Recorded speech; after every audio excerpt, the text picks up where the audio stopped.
newspaper headlines with, yes, our YouTube constituents, one of their favorites.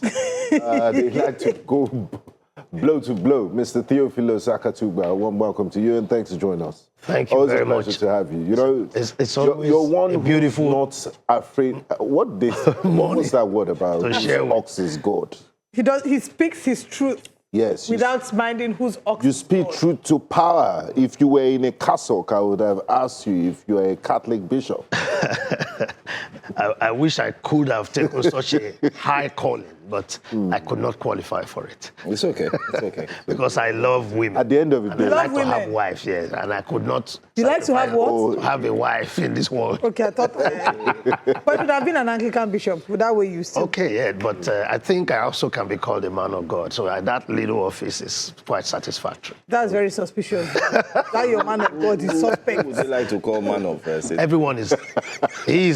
And exactly. Who is not man of God? Even everyone is traditional worshiper. And talking about traditional worshippers, a very sad story emerging from Anambra State. Yesterday, 3 children were discovered dead in a native doctor's house. Yeah, but those are not. And that's why Governor Soludo has been. Those are not traditional worshippers. Those are traditional worshippers do not. Yeah, those are ritualists. Traditional worshippers do righteousness, but ritualists, witch doctors, and all of that. What is righteousness? The righteousness in the eye of the code of your faith. I also want to know. But for every faith is towards righteousness. But the ritualist will tell you that's the code of his faith. No, that's not the code. As long as you are causing injury to another person. And do not promote love. I also want to know your take on this. This picture is making the rounds. On social media, a Catholic priest who was dressed in a cassock went to a shrine and started destroying it. What do you make of that? Do traditionalists go to altars and start, No, that is. Well, maybe he was authorized by the worshipper, the man who has put that together as a place of worship. Now, having converted, maybe permitted this Catholic priest to do what he did. Okay.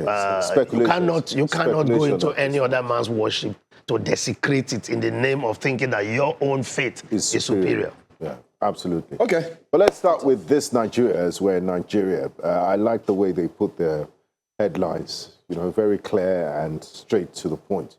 August 15, that's a day that many will remember. A very political day in Nigeria's current political climate. Tensions mount ahead of Osun governorship poll. Adeleke alleges the EFCC freeze of state's account.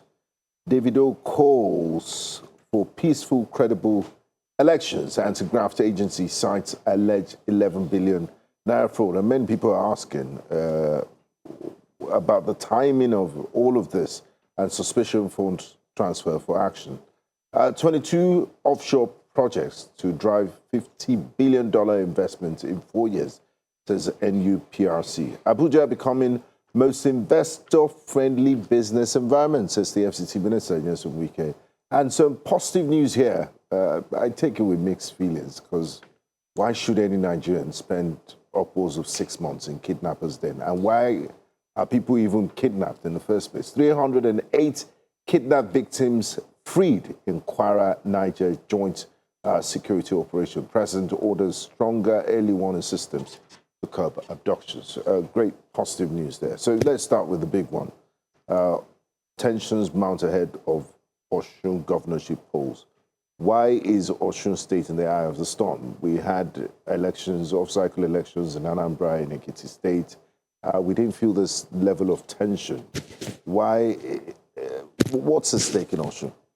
Well, it has always been, I say always, that elections can be conducted very easily by even primary school students. But when you have gladiators that are trying to beat one another, people will do things that are untoward or things that are not very complimentary or very pleasant. So you see a contest for power in Osun State, and what we see, especially the EFCC move, is the optics are not good, but the EFCC argues that they have a mandate, and that that they have seen a pattern of withdrawal or transfers. as a people who believe that we want to fight corruption, we should not politicize it. We should be close to it and see if the FCC indeed has evidence of these transfers, because they have alleged and they have said there are some suspicious movement of funds. From the 2nd of If Osun State has done that, should the EFCC not take action irrespective of the time, even if it's a day to election?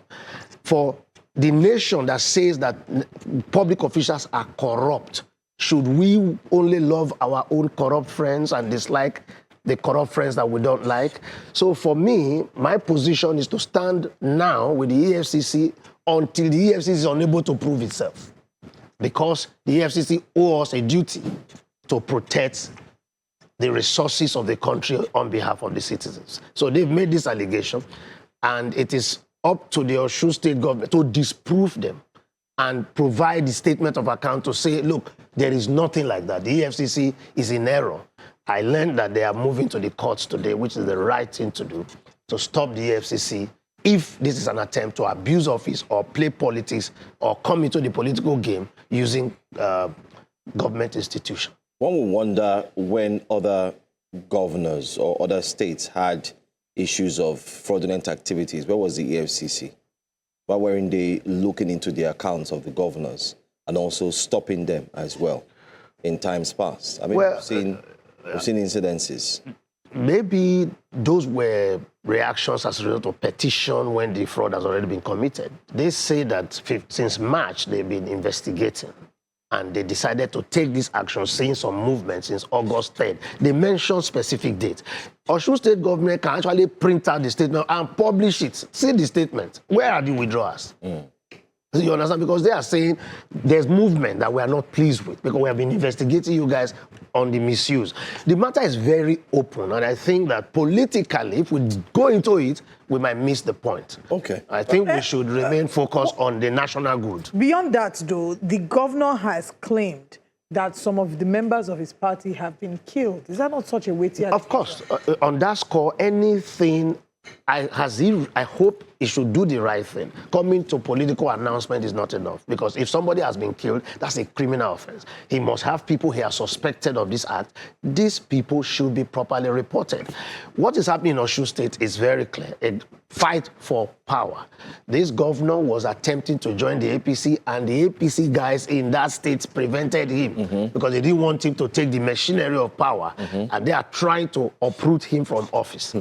So the game there is getting murky. The governor even cried out and called on the president that I have already said to you that I will support you, which to me is a low blow for the governor to do that. When you went to Accord came, you should allow Accord to choose his presidential candidate.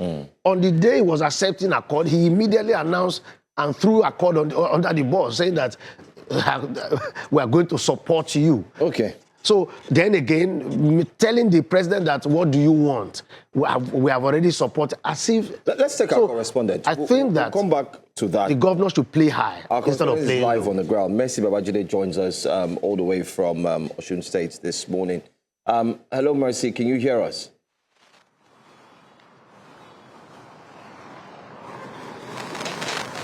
Yes, I can. All right, great. Mercy, give us an update into what the city is looking like. And are people looking even more worried, perturbed? Is there any form of apprehension? What can you see?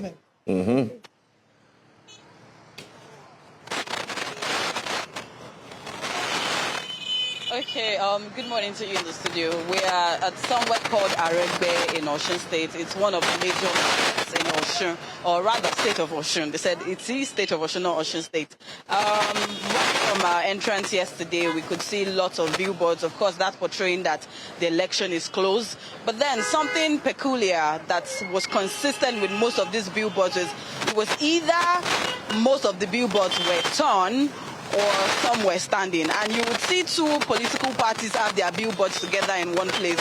One is torn. And for one major political party, we saw a repetition of the billboards being torn. But then away from that, moving on into entering Oshogbo, of course, one would think that it's just one political party. Right to my right, you would see a political party's Secretariat. We've passed on 3, but then that's not the catch. We interviewed some persons, and the people are not apprehensive at all. They are prepared.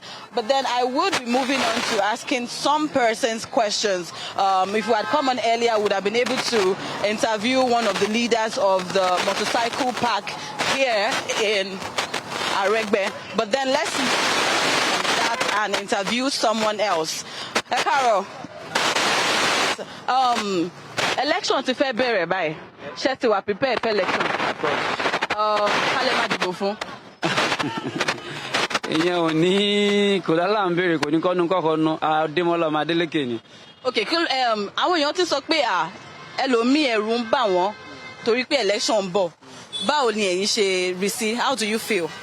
Lóòótọ́ náà àwọn ará bí wọ́n ń dúnkokò mọ́ àwọn aráàlú pẹ̀lú mọ́ ṣe ń yìnbọn lónìí yìnbọn lọ́tún yìnbọn lọ́sì láti máa scare àwọn aráàlú, but gómìnà jẹ́ kó yóò yé gbogbo aráàlú pé kán fọkàn wọn balẹ̀ pé kò lè sí wàhálà kankan pé ó bá dijọ́ jìbò kó ní kálukú dìbò jáde kan lọ dìbò wọn kọ́ mọ́ jẹ́ kí wọ́n ṣe ń trace ní àwọn aráàlú pẹ̀lú mọ́ ṣe ń yìnbọn tó ń pààyàn kọ́ mọ́ ẹ̀ kó bá wọn lẹ́rù, so kò sí wàhálà ara ọkàn aráàlú balẹ̀ á dẹ̀ máa jáde lọ́jọ́ ìdìbò wọn máa dìbò. Adúpẹ́ gan. So you've heard from kí lorúkọ yín? Olushola. You've heard from Olushola. That was him from too, so I couldn't get his name earlier. You've heard from Olushola, and he said that the governor, of course, told them that they all should go out and vote and not be scared of whatever anyone is saying. And he said, of course, reiterating what he has said, that he would be voting. Well, over to you in the studio. To follow up, Mercy Babajide, thank you very much for bringing us that update. You kept mentioning a political party that their poster was being torn repetitively across different parts of the state. What political party is that?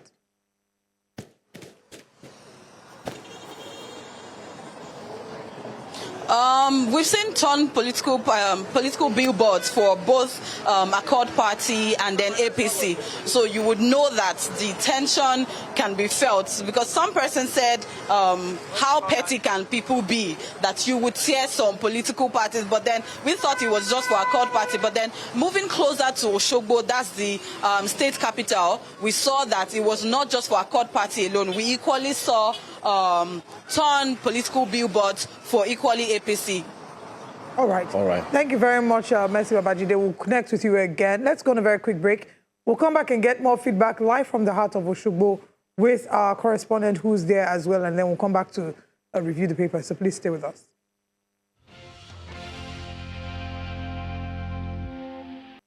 Right, welcome back to Breakfast Central. We have our correspondent, Bernard Akede, who's our lead correspondent here. Bernard will be joining us this morning as well. Hello, Bernard. I'm guessing you're in Osun as well. Where are you this morning, and what's the update? Hello, Olive. Good morning. All right. Yes, good morning, Olive. Good morning, everybody on the breakfast team. I am currently in Osun State, Osogbo specifically, the Osun State capital. And this is Jalayemi Junction, as I've been told. And well, we've been following the progression of things so far. And what you're seeing behind me is a setup in preparation for a rally that's about to happen. Now, despite the political activities that we've been seeing and hearing from the states, particularly the latest one speaking about the freezing of the state's accounts by the EFCC, the Economic and Financial Crimes Commission, supporters of the ruling party, that's Accord Party, say that this does not deter their campaign towards the election. And I'm here with Mr. Adegbola now, who's a member of the party. Good morning, sir. Good morning. Yes, sir. I'm seeing that there's a setup going on, and coincidentally, this setup is directly under the banner of the opposition, APC. Is that a strategic reason? Is there a strategic reason for putting it there? But my main question is, regardless of the activities, recent activities we've seen and heard, what impact does it have on the party? Well, first and foremost, we thank the Almighty Allah for giving us this day. This was the exact place we used in 2022 during our campaign, and it has been registered. And this is where we held the last election, and we went for victory. And to the glory of Almighty Allah, victory, the victory of the present governor is sacrosanct. And how has the mood been so far during this, few weeks or days leading to the election proper? We've been seeing different activities in Osun State, some violent activities, some confusing, different stories coming out of the state. How has it been so far? Well, we thank God. They have been trying many things to intimidate this party, this present government. But to the glory of Almighty Allah, victory for the governor is sacrosanct. We are not being intimidated with all their atrocities. They want to deter us. They are intimidating us. They are arresting us. They are maiming. They are killing.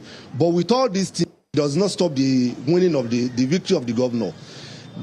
Maybe let's say yesterday, the FCC came in unannounced, which is not a legal right. They froze the state government account, and this doesn't stop the winning of the victory of the governor. Whatever and all the sort of things they have been doing, and all what they will still do, because they promised during the election day they are going to be arresting our guys, going to disturb us. The governor is going to win this election. And finally, I would ask you now, not as a member of the party, but as a citizen of Osun State, what would you like to see the government do after this election? Whoever wins this election, what do you think the people of Osun want directly from the government? Yes, the people of Osun, they are very happy with the governor because it's Mr. Talk and Do.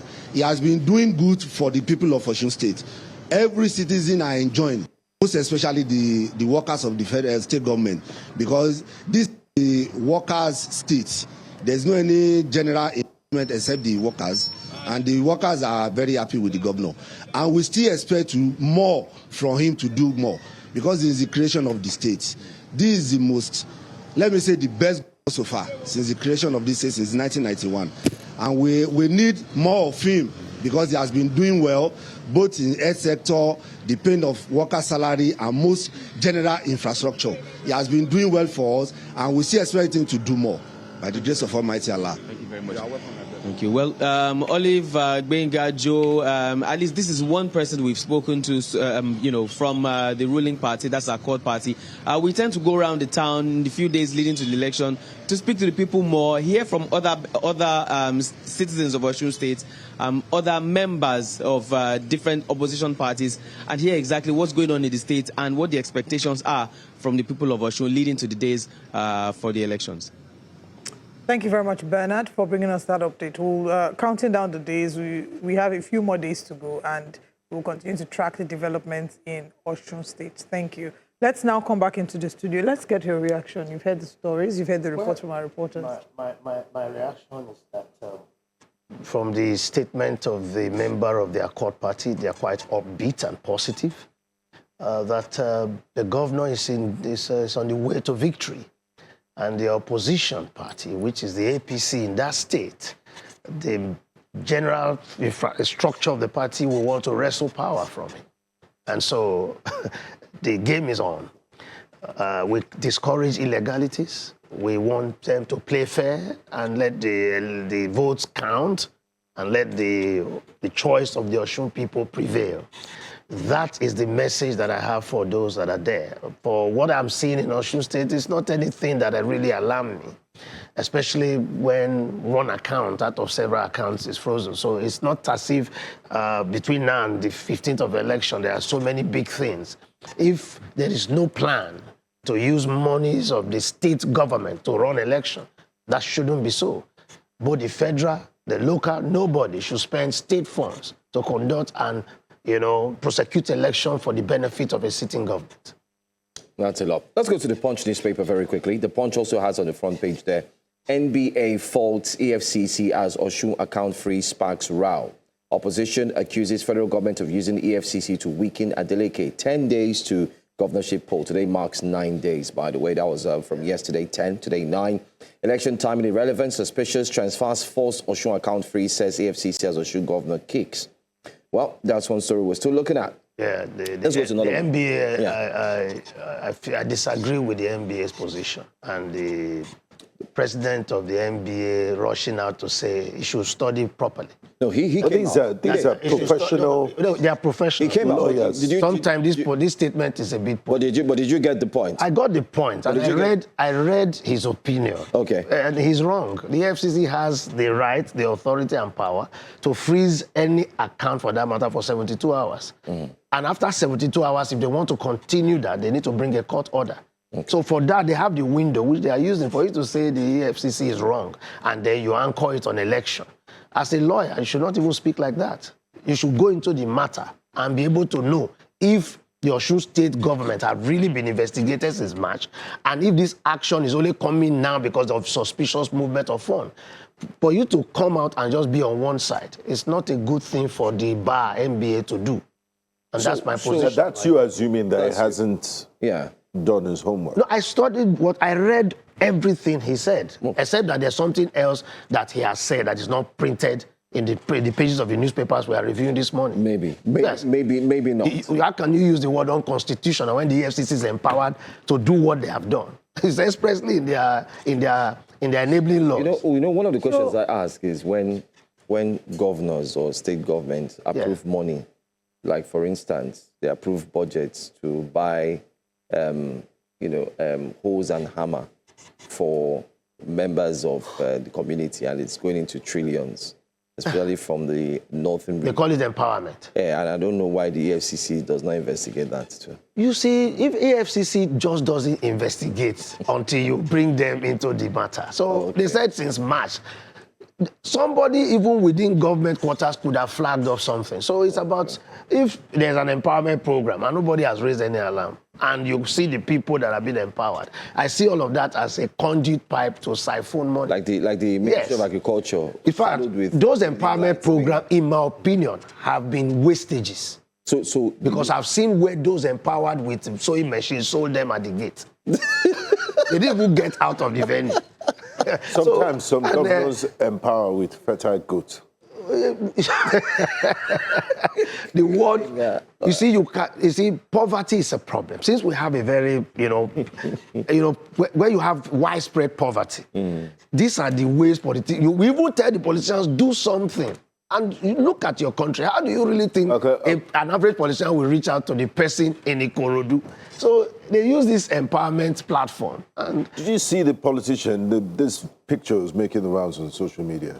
He empowered a step. That's a photo of the week. For people to cross the median. Okay, let's go on a quick break. We'll come back and we'll have you react. Empowerment. Empowerment. Yes.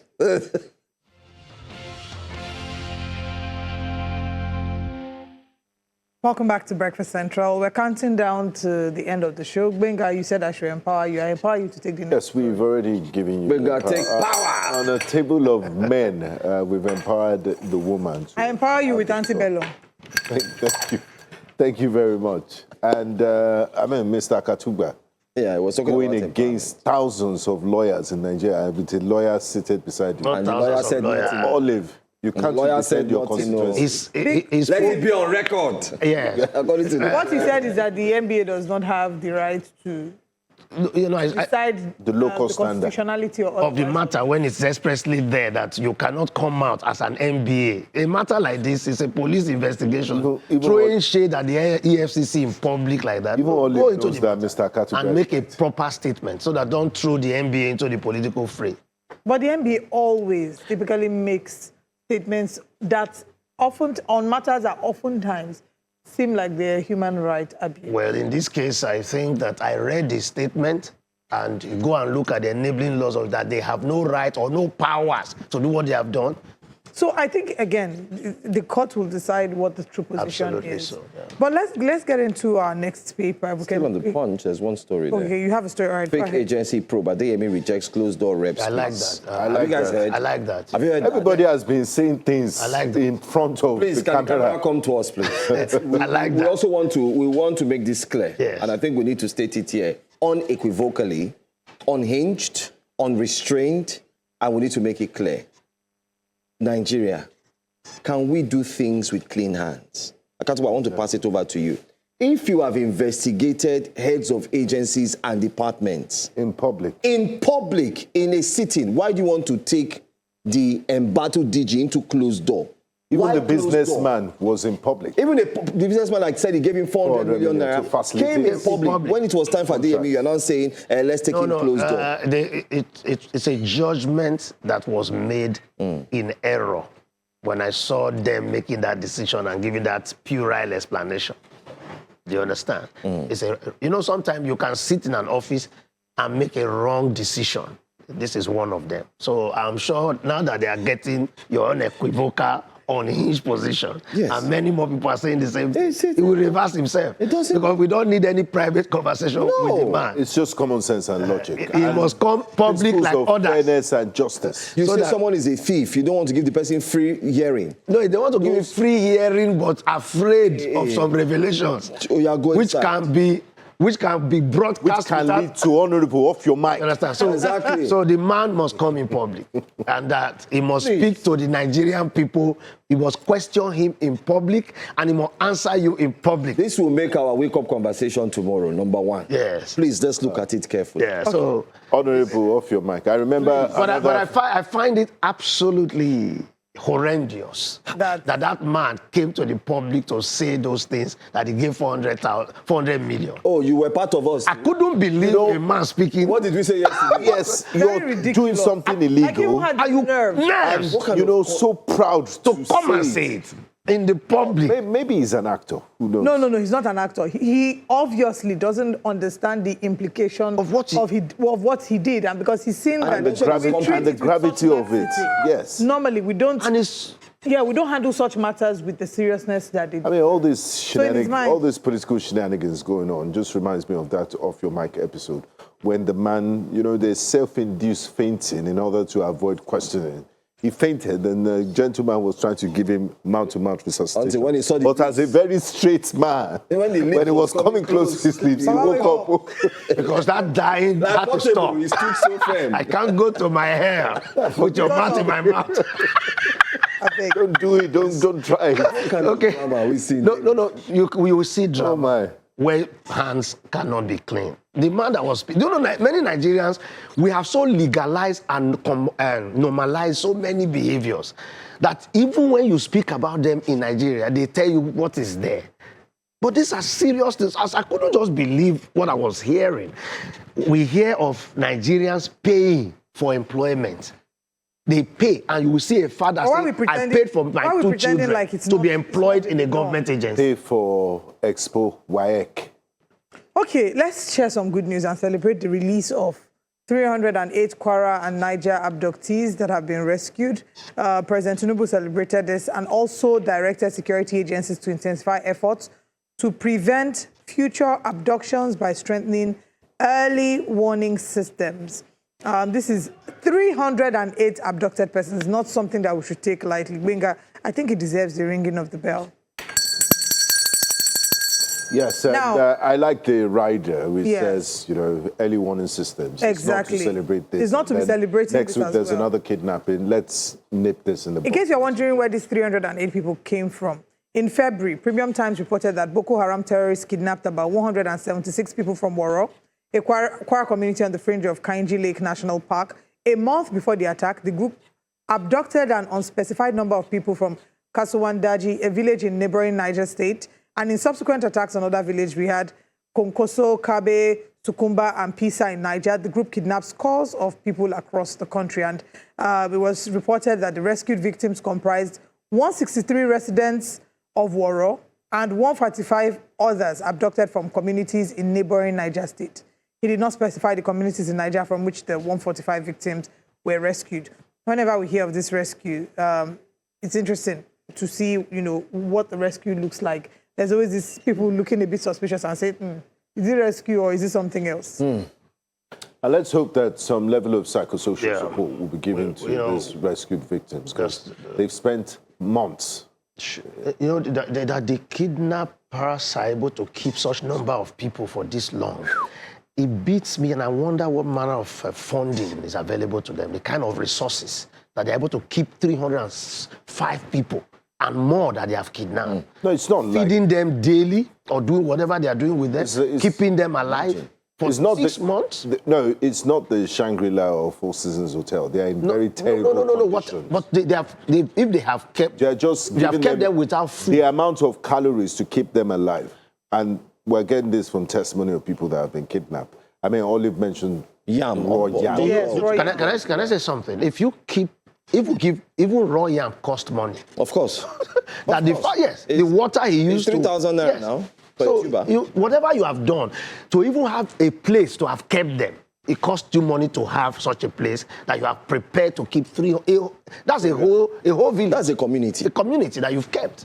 So, So we need to investigate really who's behind and how are they able to find the and funding Mr. Katura. and to keep such number of people secretly in a place that no one can get to. and It's amazing. the scope of it has changed. It's like chattel, it's almost like slave trade, because you don't even need to look at the socioeconomic background of some of these people. You just you want to embarrass the government and, make that impact. So as many people as you can gather together, regardless of their socioeconomic background. That's what they do now, this kidnapping for ransom business. And it's unfortunate. We have to commend also the security forces because these are wins that we are recording and we need more of such wins. So Amen. We do need so more. I noticed that since they increased their salary, they've been working really hard I love it. and good. No, but every salary increment is a morale booster. Is that not what it is said? In terms New of Central increases my salary. I'll work from Breakfast Central. I'll join Dapo at PHQ. And you'll join Jasiri.